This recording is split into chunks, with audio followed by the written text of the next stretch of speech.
mja mwenye kumfuata Mtume Muhammad sallallahu alayhi wasallam kuhuisha mwezi huu kwa kufunga funga za mwezi wa Shaaban, wala yafuta al-ayyam al-fadila, na wala asipite na haya masiku matukufu kasiyami al-ithnain wal khamis, kama vile kujishughulisha na kufunga siku ya Jumatatu na siku ya Alhamis, wa siyami ayami albidh, na kufunga masiku meupe.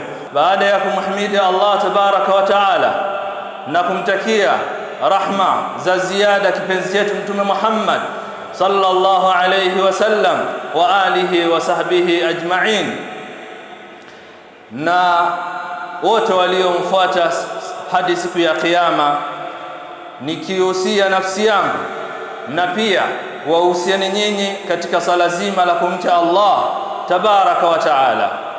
Biidhnillah, tutaenda kuzungumzia mwezi ambao wengi wameghafilika katika sisi. Mwezi huu umethibiti, wanaoghafilika ni wengi kuliko wale ambao wanazindukana, wanaobweteka ni wengi kuliko wale ambao wako chonjo katika kumwabudia Allah subhanahu wa ta'ala na kuchangamkia mwezi huu kwa yale yanayostahiki kufanyika.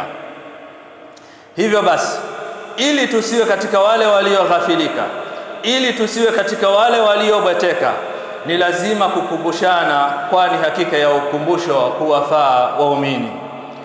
Ndugu zangu Waislamu, tuko katika mwezi wa Shaaban, mwezi ambao uko baina ya Rajab na Ramadhan. Ni mwezi ambao ukianza kurudi nyuma kujikumbusha na kuhesabu ni mwezi gani umepita katika miezi ambayo imeshajiishwa kufanya ibada zaidi, unakuta ilikuwa ni miezi mingi iliyopita. Kwa sababu hiyo basi, watu wengi wameghafilika na wamebeteka, kwa kuwa misimu ya kuchangamka na kufanya ibada umepita muda mrefu. Fa inna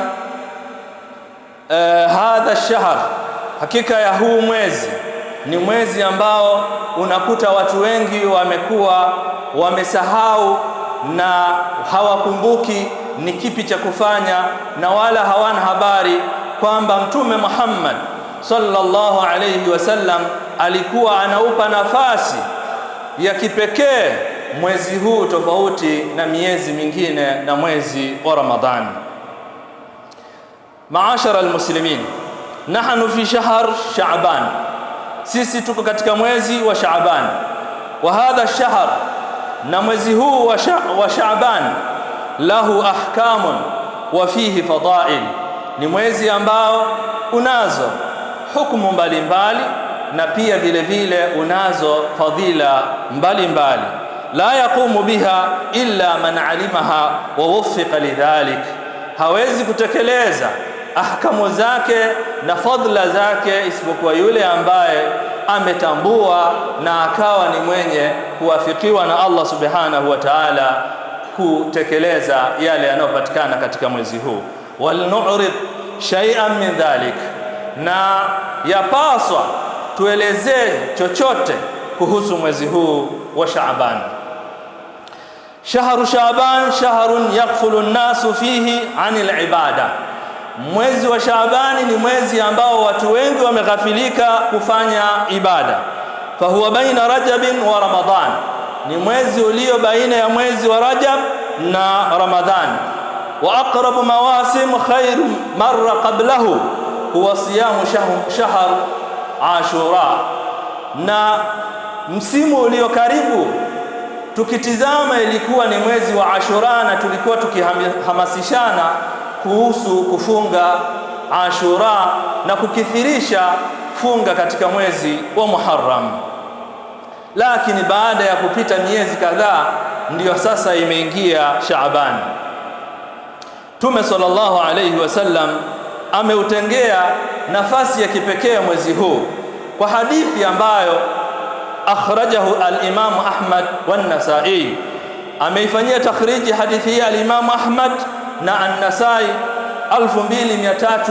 2317 bisanadin hasan min hadithi Usama bin Zaid radiyallahu ta'ala anhu Yaqulu an-nabiy sallallahu alayhi wasallam, hadithi aliyosimulia Usama ibn Zaid anasema Mtume sallallahu alayhi wasallam baada ya Usama kumhoji Mtume sallallahu alayhi wasallam na kumuuliza, baada ya kumuona ana mazingira ya kufunga mara kwa mara na kulazimiana na funga katika mwezi wa Shaaban, akashtuka Usama akamuuliza Mtume sallallahu alayhi wasallam, kwa nini nakuona mara nyingi na umekithirisha kufunga kwa kiasi hichi tofauti na miezi mingine iliyopita, sikuwa nikikuona ukifunga kiasi hichi? Mtume akasema, dhaka shahrun yaghfulu an-nasu anhu baina Rajabin wa Ramadhan, huu ni mwezi ambao watu wengi wanaghafilika, ni mwezi ulio baina ya Rajab na Ramadhan. Turfa'u fihi al-a'mal, ni mwezi ambao pia vile vile ni mwezi ambao matendo ya waja hupandishwa kwa Allah subhanahu wa ta'ala ila rabbil alamin. Fa uhibbu an yurfa amali wa ana saim, nami mtume wako napendelea nikiwa nimefunga matendo yangu yapandishwe ya mwaka mzima na ile hali nikiwa katika hali ya funga. Walihadha kana yasumu alayhi salatu wassalam fi Shaaban, kwa sababu hii alikuwa Mtume sallallahu alaihi wasallam akikithirisha kufunga katika mwezi wa Shaaban, ikiwemo kwamba sababu kubwa watu wengi wamebweteka. Sababu ya pili, matendo ya waja hupandishwa na Allah subhanahu wa ta'ala, hupandishwa kwa Allah subhanahu wa ta'ala mbinguni, na anapendelea Mtume sallallahu alaihi wasallam matendo yake yapandishwe na ile hali yeye yuko katika unyenyekevu wa funga na matendo yake yakipelekwa kwa Allah subhanahu wa ta'ala. Kama akhraja al-Bukhari wa Muslim, kama ambavyo imekuja hadithi kwa Bukhari na Muslim, min hadithi Aisha, hadithi aliyotusimulia mama yetu Aisha radhiyallahu ta'ala anha wa ardah, qalat, anasema Aisha, lam arahu aktharu siyaman fi shahrin qattu, sijawahipo kumuona mtume wa Allah akikithirisha katika miezi iliyopita katu min siyamihi fi Shaaban, kuliko vile alivyokuwa akikithirisha kufunga zaidi katika mwezi wa Shaaban. Kana yasumu Shaabana kulla, alikuwa Mtume sallallahu alaihi wasallama ikionekana akifunga Shaabani yote. Kana yasumu Shaaban illa qalila, alikuwa anafunga Shaabani isipokuwa siku chache. Yakulu Anas, na Anas radhiyallahu ta'ala anhu wa arda, naye anasema, wa kana habbu as-sawm ilayhi, na ilikuwa katika funga za sunna alizokuwa akizipenda Mtume sallallahu alaihi wasallama fi Shaaban, alikuwa anapendelea kufunga zaidi funga za sunna katika mwezi wa Shaaban.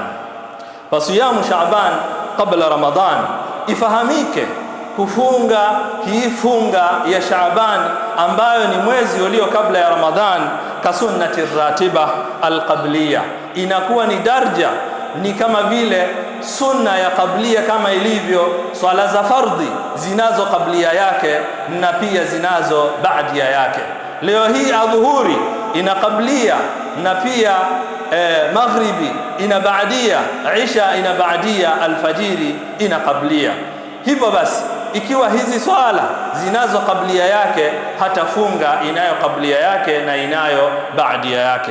Fa siyamu Shaaban, kufunga mwezi wa Shaaban, kasiyami ratiba, ni kama vile kufunga funga ya sunna iliyo kabla ya funga ya mwezi mtukufu wa Ramadhan.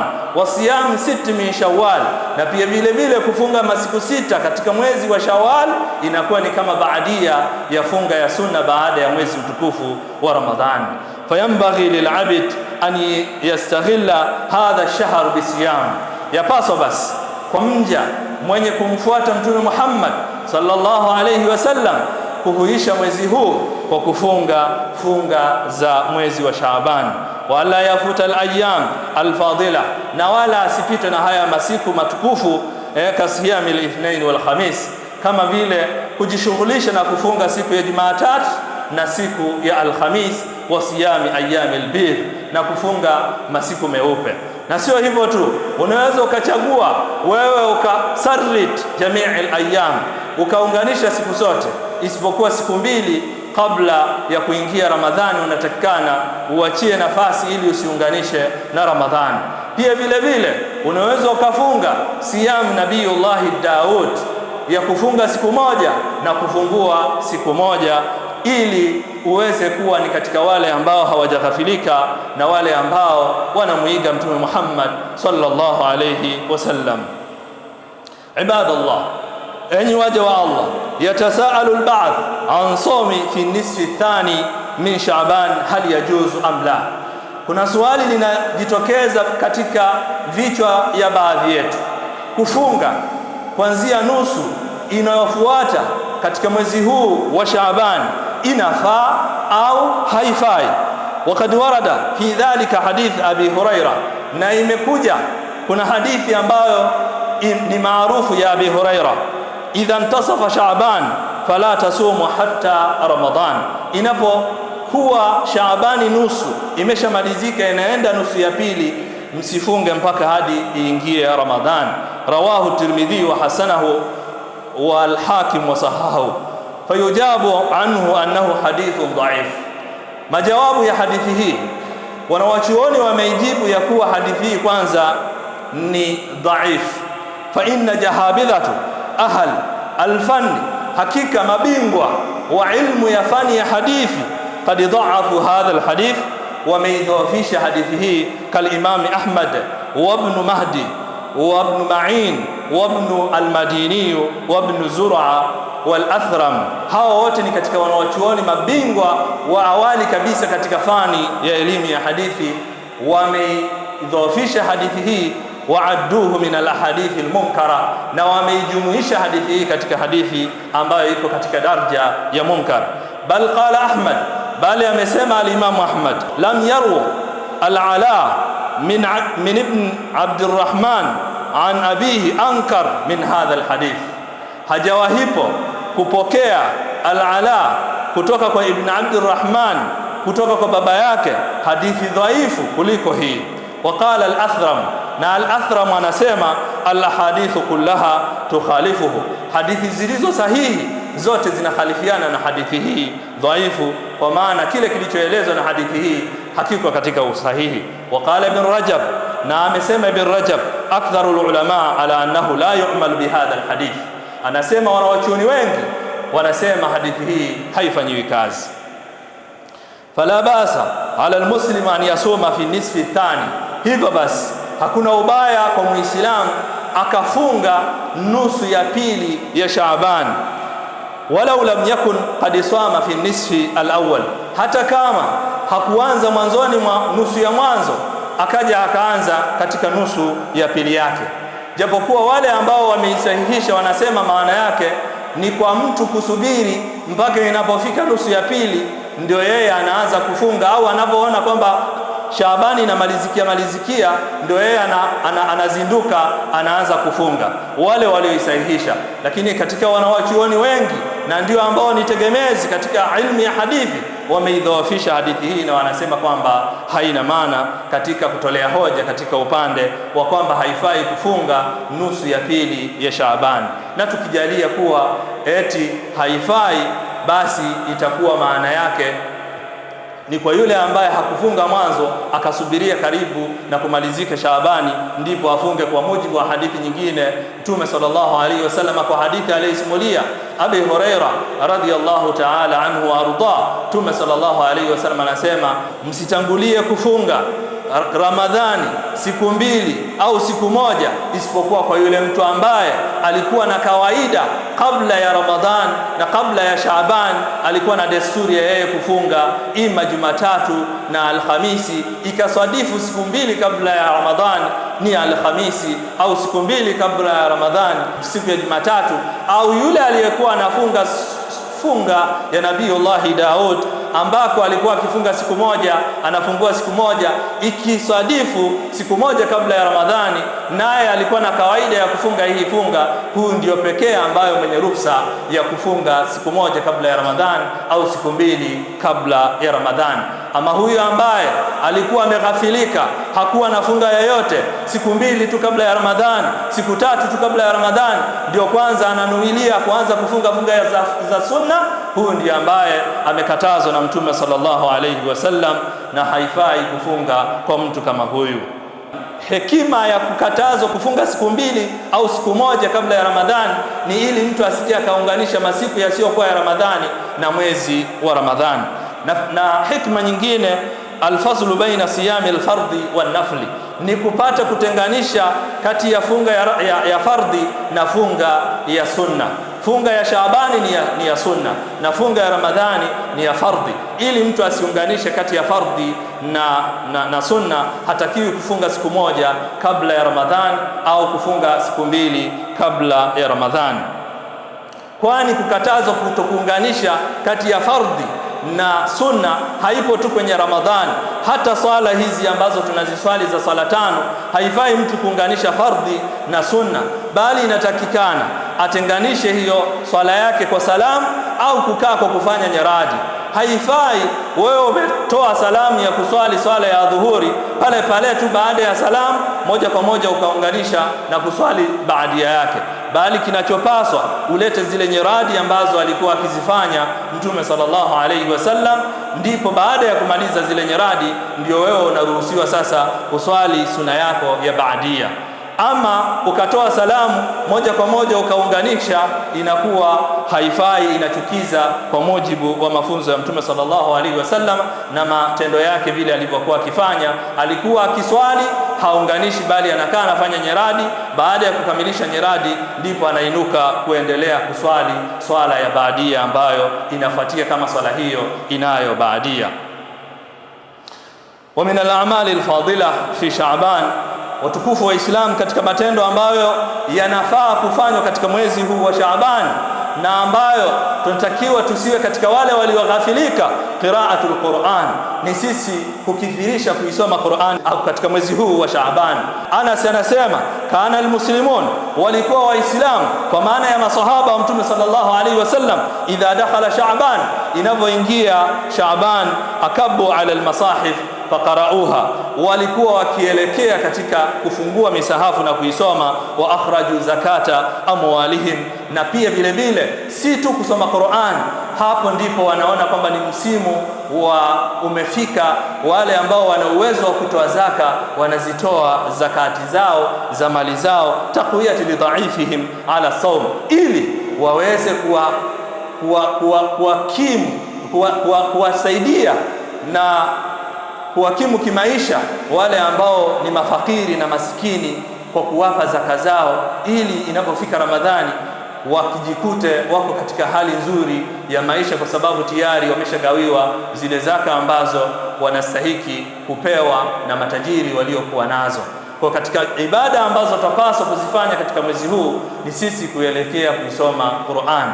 Na kunayo ubora gani katika kuisoma Qur'an?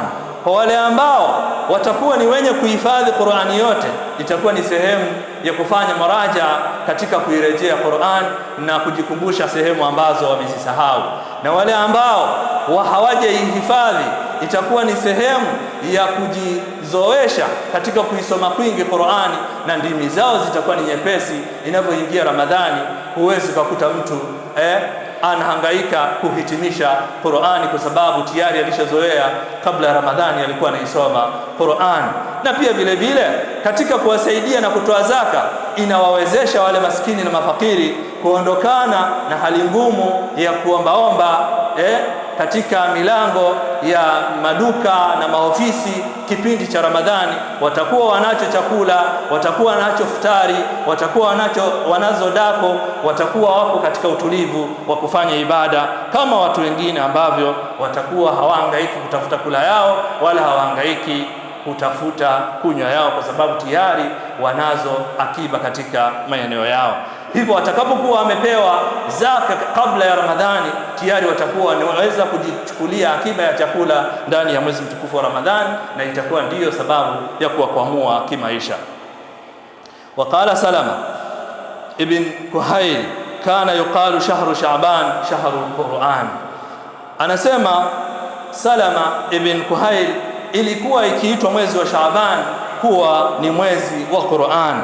Wa kana Qais ibn Umar al-Mullai, alikuwa huyu Qais idha dakhala Shaaban, inapoingia mwezi wa Shaaban, aghlaqa hanutahu wa akaba ala qiraati alquran, anajifungia katika hema lake na kuelekea kuisoma Qur'an. Wa kana Habib ibn Abi Thabit idha dakhala Shaaban, na alikuwa huyu bwana inapoingia Shaaban, qala hadha shahrul qurra, anasema huu ni mwezi wa wasoma Qur'ani. Sasa na yeye anaanza kuisoma Qur'an. Hivyo ndugu zangu Waislamu, si tu kufunga Shaaban, bali pia vile vile tuitizame na kitabu cha Allah subhanahu wa ta'ala kwa kukisoma kwa mazingatio, kwa kukisoma kupata yale ambayo yanapatwa katika kuisoma Qur'an. Unaweza kuisoma Qur'an kwa nia ya upate kuongozwa na Allah subhanahu wa ta'ala. Unaweza kuisoma Qur'an kwa nia ya kupata elimu mbalimbali ambazo zimeelezwa na Qur'an.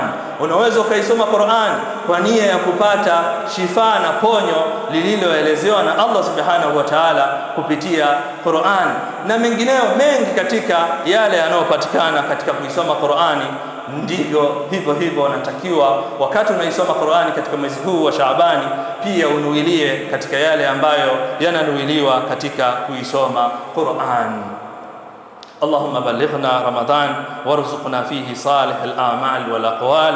بارك الله لي ولكم في القرآن العظيم، ونفعني وإياكم بما فيه من الآيات والذكر الحكيم. أقول ما تسمعون وأستغفر الله العظيم لي ولكم ولسائر المسلمين فاستغفروه ثم توبوا إليه إنه هو الغفور الرحيم.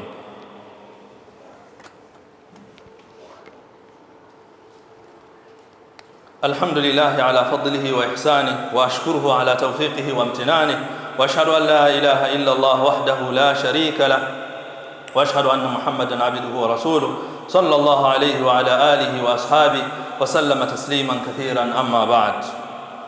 Watukufu wa Islam, tuko ukingoni katika kuingia msimu wa mwezi ambao Mtume sallallahu alayhi wasallam ameutabiria ni mwezi ambao Allah subhanahu wa ta'ala huwasamehe waja wake na pia huwaacha huru na moto, na pia vile vile mashayatini kufungwa. Hivi haikuwa sisi ndio msimu pekee wa maandalizi? Ni swali la kujiuliza, lakini jawabu ni kwamba ni muda hasa.